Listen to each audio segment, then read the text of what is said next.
bate-papo. O pastor Renato Vargens falou sobre a cultura e o eu, e Felipe falou sobre o conhecimento e o eu.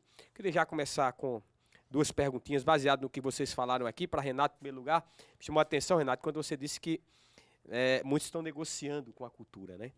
Então, eu queria perguntar a você, o que é que as pessoas, o que é que os cristãos estão negociando, né, nessa questão? Eu acho, assim, só começando a falar daquilo que o pastor Felipe falou, sobre a subcultura, por um tempo foi isso mesmo. Os evangélicos, eles viveram à margem e criaram uma subcultura. E a gente via isso de todo modo, de toda forma. Carnaval gospel, baile gospel, música gospel, né? Tudo gospel. De um tempo para cá, você parece que houve um encantamento com a cultura, e nessa perspectiva tirou-se todos os filtros. Você não tem quase que filtro. Aquilo que a sociedade produz, aquilo que ela constrói, os crentes absorvem aquilo com muita facilidade. O que é muito perigoso, né? Então, quando eu falo de Paulo, Paulo era um cara extremamente sábio. Paulo seria capaz, se vivesse nos dias de hoje, chegar em Harvard e expor uma aula como poucos. Ele poderia chegar em qualquer lugar e tratar de aspectos culturais do nosso tempo, se ele vivesse nos dias de hoje. Mas você percebe que Paulo ele tem essa questão do filtro, ainda que ele entenda essa perspectiva, e você vai ver que o próprio Paulo, às vezes, ele menciona expressões culturais, o próprio Lucas, as escrituras nos mostram isso, mas você não percebe que isso os molda. O que a gente vê hoje é que a gente não tem esse filtro. E como a gente não tem esse filtro, a gente importa para a igreja, para o convívio, e principalmente para os comportamentos, percepções absolutamente equivocadas. Isso se faz presente, por exemplo, nos relacionamentos interpessoais, na própria sexualidade, né, nas relações entre homens e mulheres, entre pais e filhos, o que nos leva ao entendimento que nós precisamos um meio termo, né? Ao mesmo tempo que não dá para viver debaixo de subculturas, que é diferente da contracultura, né? A contracultura é uma outra história, né? Não dá para viver em subculturas, mas ao mesmo tempo não dá para beber todas as fontes como se fosse tudo muito natural e tudo muito normal. Muito bem. Posso dar um pitaco nisso que Renato falou? Eu acho que ele foi muito preciso ali. Lá na minha terra tem um ditado que diz assim: quem nunca comeu mel, quando come se lambuza, não é?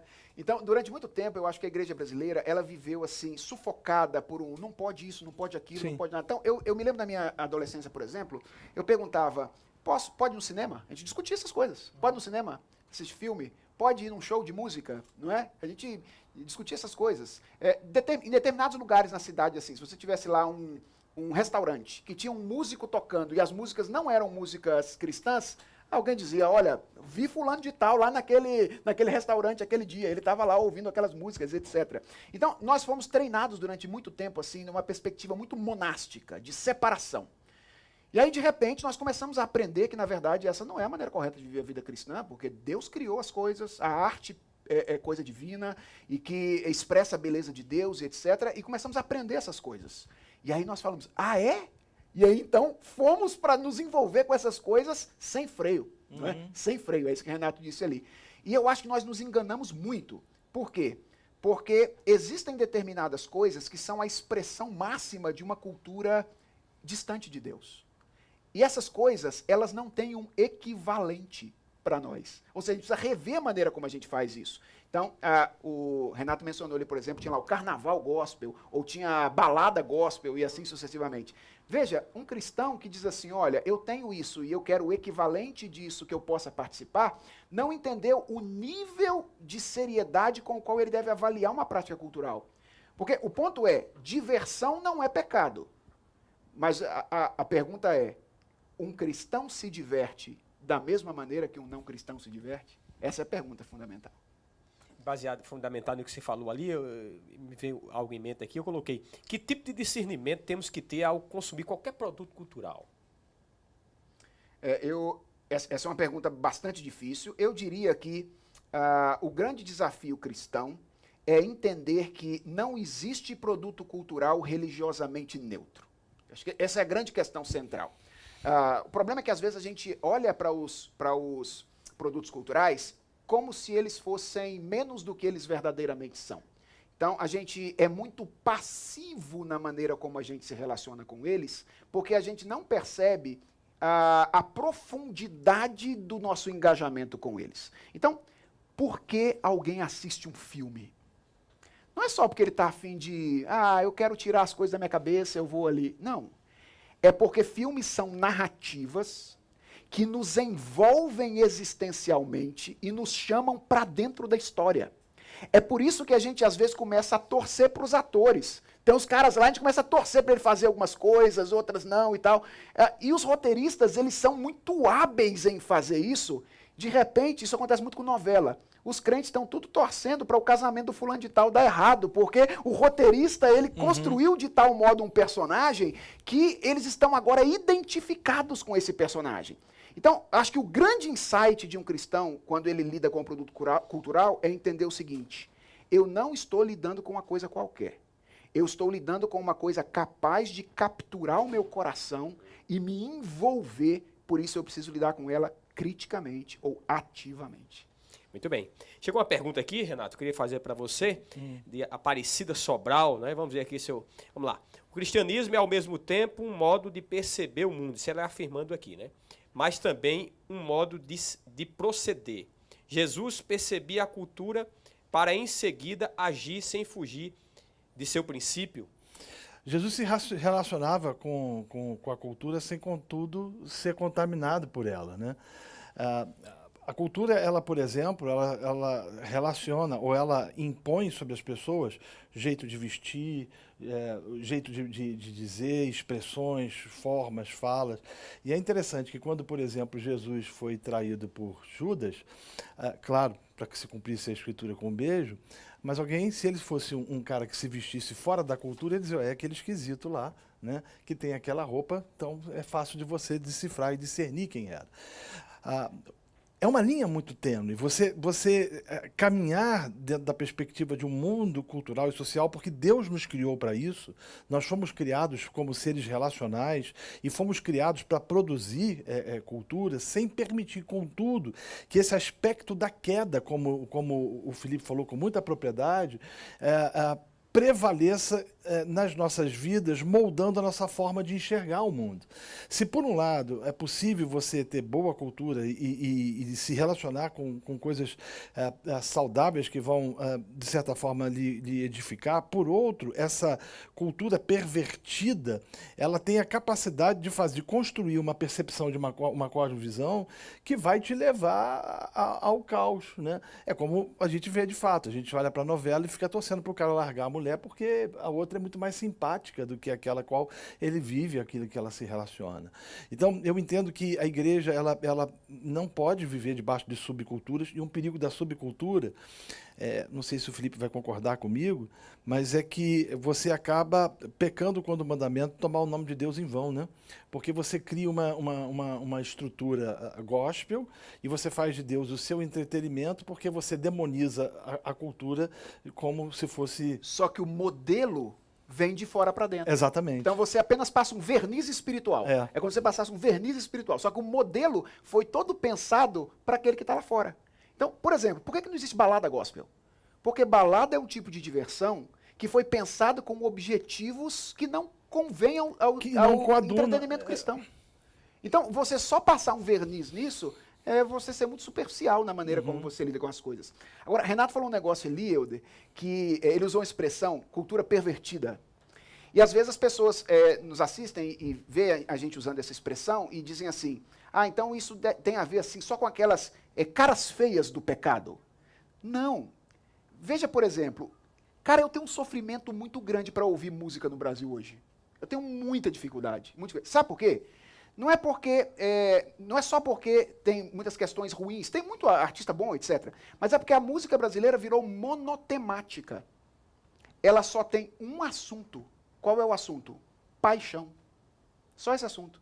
Ou seja, ela empobreceu a realidade, como se relacionamentos afetivos fossem a única coisa a respeito da qual vale a pena cantar no mundo. E quando eu olho para a realidade é muito mais rica do que apenas relacionamentos afetivos. Isso é complicadíssimo, porque, por exemplo, eu tenho filhos na idade de 10 e 11 anos. que eu não quero que eles estejam estimulados tão cedo para se relacionarem afetivamente, se envolverem efetivamente com outras pessoas. É dificílimo encontrar músicas que eles possam ouvir. Mas a cultura impõe isso, né? Ela faz essa imposição. E aí você, por não só saber lidar com isso e nem criar um contrassenso na cabeça daqueles aos quais convive conosco, é mais fácil você proibir. E é mais fácil você demonizar e satanizar, criando, de certa forma, a ideia de que a gente precisa ter alguma coisa paralela no mundo gospel. Quando, na verdade, é possível ensinar as crianças e os adolescentes a construírem uma perspectiva crítica, mas não somente isso, a produzirem cultura. Excelente. Essa é a questão, a você produzir. E produzir, necessariamente, não significa dizer Jesus, cruz, que... entende? Essa coisa crentez que a gente... Porque a gente não consegue entender. A gente pode produzir boa arte, boa cultura, boa música, boas manifestações culturais das mais variadas possíveis. Sem dúvida. O que os crentes não conseguem entender. Por quê? Porque foram criados dentro dessa perspectiva, eu não sei se um pouco da nossa influência americana, do evangelho que veio dos Estados Unidos, muito castrador, muito pietista, construiu essa ideia de que a coisa ela é diabólica, ela é maligna. Até pouco tempo atrás diziam que ouvir música do mundo é coisa do diabo, né? Então ainda se mantém essa percepção e essa coisa. Tem certas músicas que sim. Não tenha dúvida. Como também tem certos times de futebol que... Né? Nisso nós vamos brigar. Felipe, 70, 80 anos atrás, né? 50, sei lá, 60, talvez o verniz cultural estava muito mais próximo dos nossos princípios e dos nossos valores.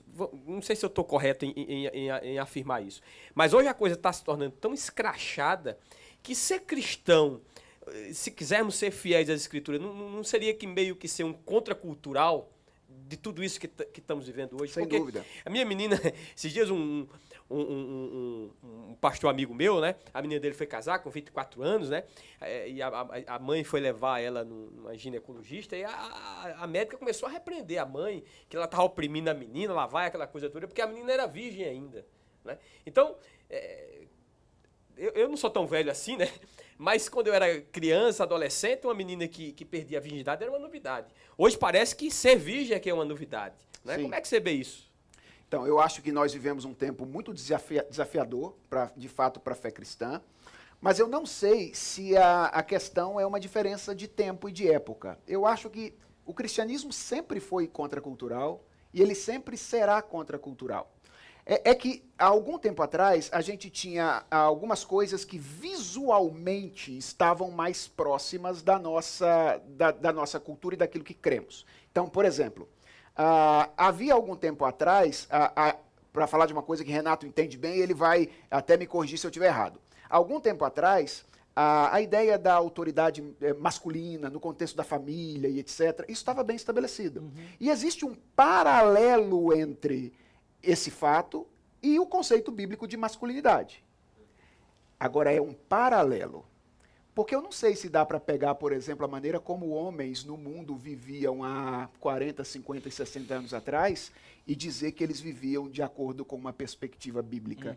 Eles eram muitas vezes homens que oprimiam as suas esposas, que agrediam as suas esposas, que nem sempre publicavam, às vezes, aquilo que faziam fora do casamento, como hoje se tornou comum publicar, mas essas coisas às vezes existiam também. Aquilo que era feito dentro de casa hoje é exposto pela janela. Isso. Né? Então, eu só discordaria aí um pouquinho, Euder, nessa questão de que o paralelo é absoluto. Assim, há 50 anos atrás, era uma cultura mais cristã. Eu acho que era uma cultura que tinha elementos no público que se aproximam mais, mas ser cristão de verdade sempre foi ser contracultural. E eu fico muito preocupado com essa questão do anacronismo, né? De você tentar pegar uma percepção social de um período e tentar colocar no outro. Então, por exemplo, nós vivemos num tempo hoje onde você tem várias gerações convivendo juntos, né? Você tem ainda a Baby Boom, você tem geração X, Y, Z, Millennium, você tem uma percepção de vida, de cosmovisões absolutamente distintas e díspares em relação a isso. E conflitos em virtude das culturas produzidas por essas gerações. Então, isso acaba trazendo na cabeça das pessoas confusão quanto à forma de viver e se posicionar em determinadas situações. Então, eu entendo que a situação é complicada, nós ainda somos um povo, ainda que tenha mudado, mas ainda somos um povo ainda que constrói uma subcultura, que tem medo da cultura e que, quando vê os conflitos geracionais, não consegue extrair dessas gerações princípios e pressupostos que possam ser ricos para as suas vidas. Eu não sei se você conseguiu entender o que eu quero dizer. Muito bem, chega uma pergunta aqui, né? Vou perguntar ao Felipe aqui. Qual a relação, Felipe, entre cultura e graça comum?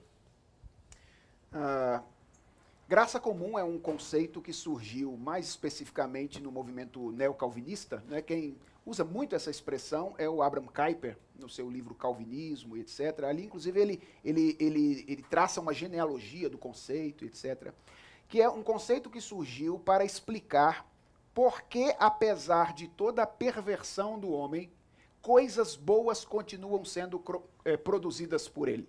Então, isso, quando você olha para a realidade, isso é factível. Você conhece pessoas que não são cristãos, pessoas que às vezes são até ateus declarados, que dizem, eu não creio em Deus, eu não gosto de quem crê em Deus, todo mundo que acredita em Deus é tapado, e etc., mas que é um artista brilhante, ou que é alguém que estudou administração de empresas, e toda empresa que o cara administra vai bem, porque ele conseguiu, mesmo sem crer em Deus, perceber a lei de Deus para esse aspecto impressa na realidade. Então, como é que este ramo da tradição cristã, que é o calvinismo, explica isso, já que ele diz que todo homem é completamente depravado? Não é isso que a gente diz? É falar da depravação total. A explicação é que Deus, por sua graça, por que graça comum? Porque ela não implica a salvação, a regeneração dessas pessoas. Né? Essa é a graça especial de Deus. É a graça de Deus atuante para tornar a vida do homem neste mundo possível e rica, apesar da maldade humana. E é isso que pesa ainda mais contra a condenação do homem. A gente às vezes não percebe por que o pecado é algo tão grave. É porque é viver no mundo de Deus, se aproveitando o tempo inteiro das dádivas de Deus, que Deus coloca, mas agindo contra Deus. Então, é pegar as dádivas que Deus concede e lançar na face dele como se não fossem oriundas dele. Então, a cultura tem a ver com a graça comum neste particular. Mesmo quando pessoas que não são cristãs fazem coisas boas, é a operação da graça de Deus. E por isso nós podemos nos valer dessas coisas, obviamente, com cuidado. Porque se elas procedem de uma moldura não cristã, mesmo que tenham coisas boas, vão trazer junto a lama do meio da qual elas foram tiradas. Eu sempre ilustro isso dizendo que é uma pérola tirada do lamaçal. Quando você tira de lá, você tem que limpar a pérola antes de se aproveitar dela, senão você traz a sujeira para dentro do seu edifício. Bom, seguindo nessa lógica aqui, Renato, chega uma pergunta aqui. Muitos cristãos parecem dedicar mais tempo a filmes e séries do que ao estudo sério da palavra de Deus. Eu, sinceramente, não vejo que sejam coisas que se oponham. Eu acho que existe tempo para tudo, entende? Há tempo para que você possa também se relacionar socialmente, culturalmente. A gente criou uma percepção de que o crente piedoso é aquele que não se relaciona. E aí é a percepção da subcultura, né? Ele não se relaciona, ele não vai a cinema, ele não ouve uma música, ele não produz, não tem uma vida social, digamos assim. Acho que isso é um equívoco. Acho que são situações onde o crente deve lidar. Há tempo para você assistir uma série. Eu, particularmente, não sou muito de série, não gosto muito, mas não condeno quem o faça, né? E entendo que aquilo, às vezes, é extremamente enriquecedor para a vida do sujeito quanto um todo, né? Agora, se a pessoa não consegue desenvolver nenhum tipo de relacionamento com o Senhor, em oração, leitura da palavra, aí é outra história que precisa ser revista, né? Felipe, homens como João Calvino e o Abraham Kuyper, que você falou ainda agora há pouco, marcaram a história da igreja como cristãos que produziram transformações sensíveis no seio da sociedade por causa do seu engajamento cultural. esse engajamento não é tão perceptível atualmente, né? Sendo assim, o que se deve a essa aparente ausência de teólogos públicos nos dias atuais? Muito interessante essa pergunta. E muito interessante essa expressão final, teólogos públicos. Eu entendo o que se diz com essa expressão, mas eu confesso a você que eu não tenho muita afeição por ela, não. Eu não tenho muita afeição por ela. Esses homens aí que você mencionou, sobretudo João Calvino, ele nunca foi um teólogo público. João Calvino produziu tudo o que ele produziu para a igreja dele. Ele estava pastoreando os membros da igreja dele, e ele fez isso com tanta seriedade, com tanta profundidade, que o que ele produziu para a igreja dele afetou a Europa inteira e depois o mundo inteiro. Então, esses caras estavam focados no ministério pastoral, cuidando da sua igreja local. O Abraham Kuyper é um pouquinho diferente, ele foi mais intencional nesse particular.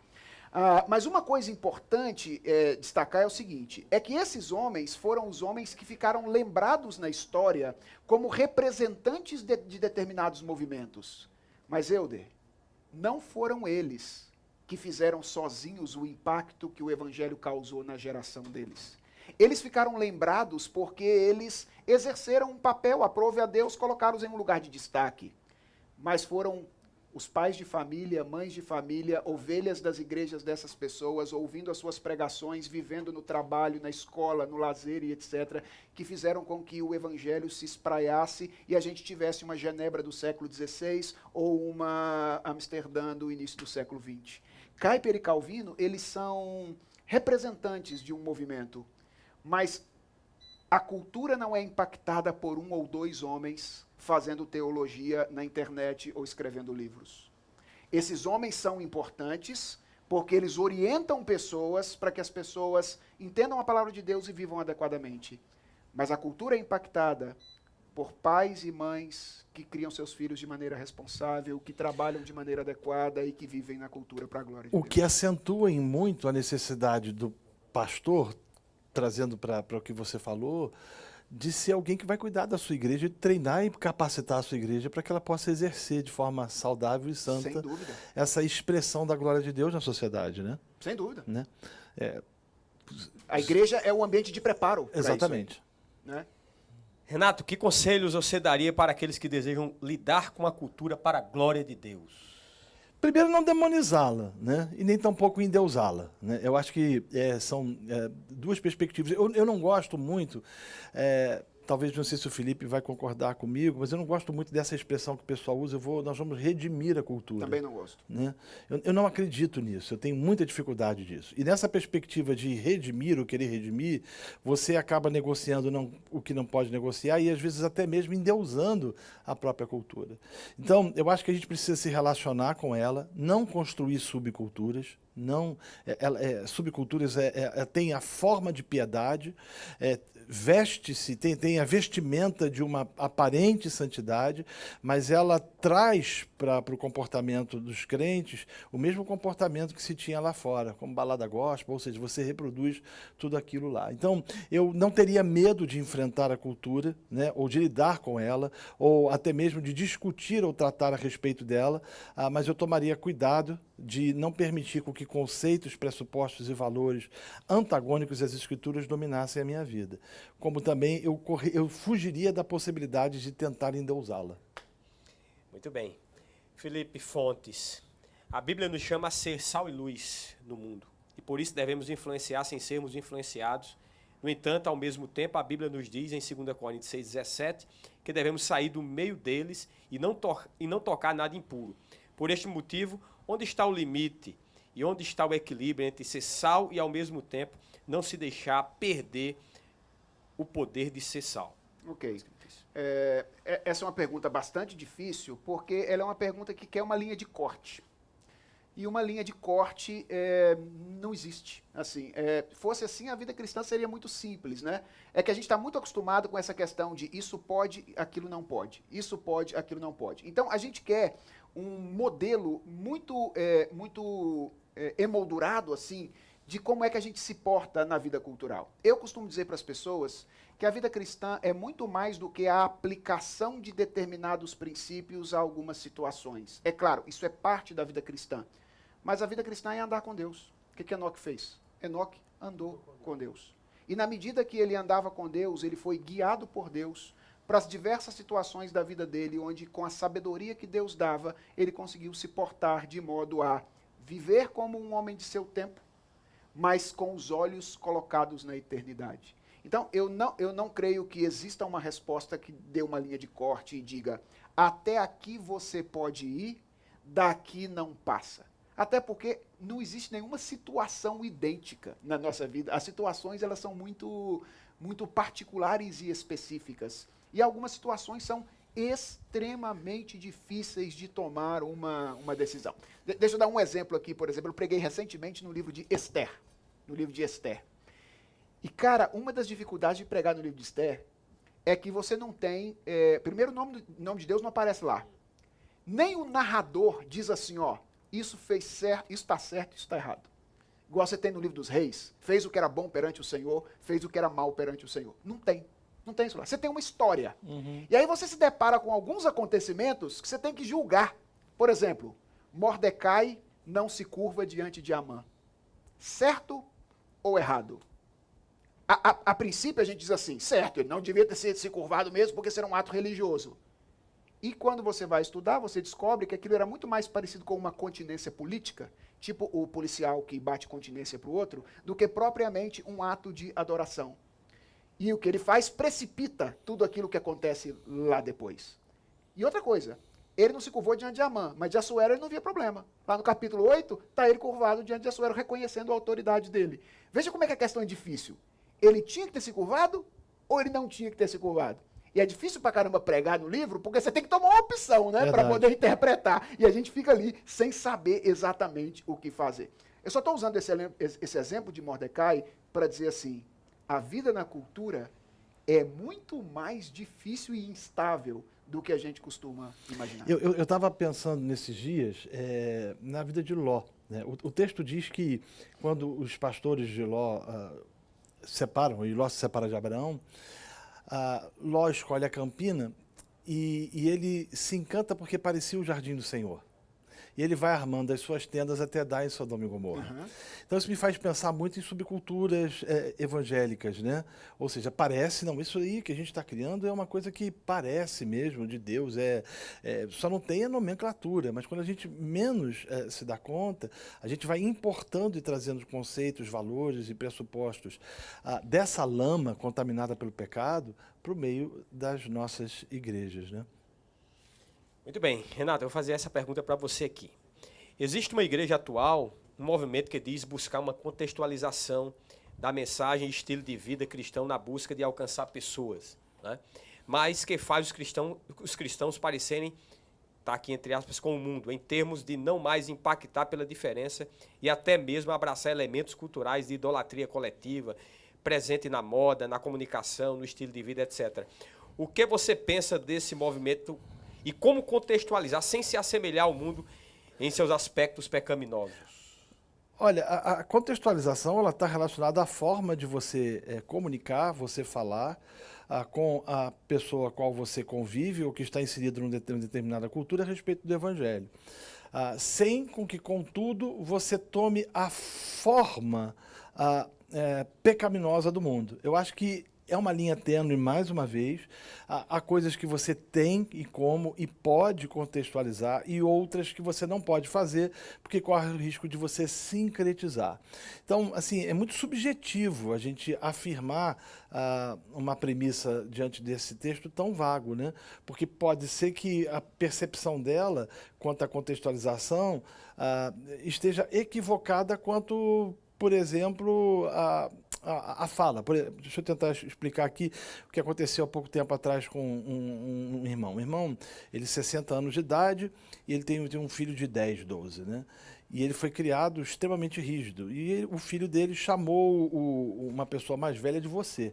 E foi a desgraça da vida do menino, né? Uhum. Porque ele pegou o menino para assim, você é um absurdo usar o pronome de tratamento você, porque ele leu aquilo como um ato de desrespeito. Exatamente, né? E aí ele veio falar comigo, eu falei, não, irmão, não é.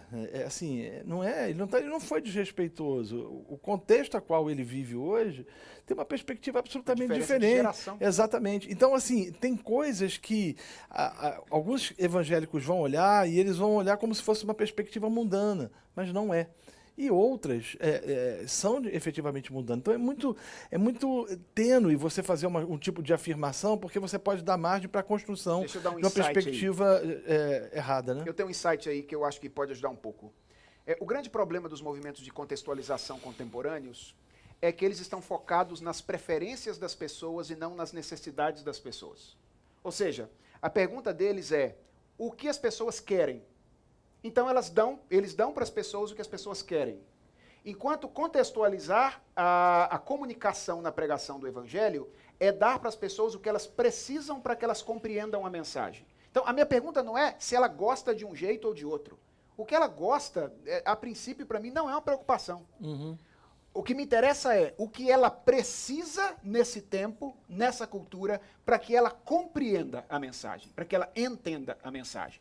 Então, por exemplo, frequentemente se discute essas questões e aí geralmente elas caem para visual. Agora porque as pessoas são visuais, então quer dizer que a gente tem que comunicar o evangelho usando slide, não sei o que ter, etc e tal. Eu não tenho nada contra isso, pode usar, etc, não tem nenhuma crise com isso.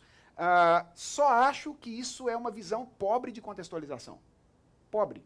Porque talvez o excesso de visual signifique que a gente não devesse usá-lo mesmo, para fazer aquilo que é diferente, ok? Mas esse é só um ponto particular. Eu acho que a coisa é muito mais profunda. Por exemplo, as pessoas precisam de uma discussão de fundamentos hoje, Helder. Quando você vem à frente e prega que Jesus é a verdade, sem discutir o conceito de verdade, talvez você não esteja contextualizando bem a mensagem do Evangelho. Por quê? Porque para a grande maioria das pessoas hoje, verdade é o que funciona para elas. Então Jesus é importante. Quando ela te ouve dizer que Jesus é a verdade, ela entende que você está dizendo assim, Jesus vai funcionar para você, do jeito que você quer. Enquanto o que você está dizendo por verdade é, Jesus é aquele no qual se concentra a realidade das coisas. Então, veja como é que, nessa questão de contextualização, está envolvida uma discussão de fundamentos. As pessoas precisam, para entender o evangelho hoje, que a gente discuta os fundamentos com elas. Se a gente não discutir, elas não vão conseguir compreender bem a verdade do evangelho. Mas a gente, às vezes, está preso nesse negócio de usa figurinha, não usa figurinha. Exato. Pois é, nosso tempo, infelizmente, acabou.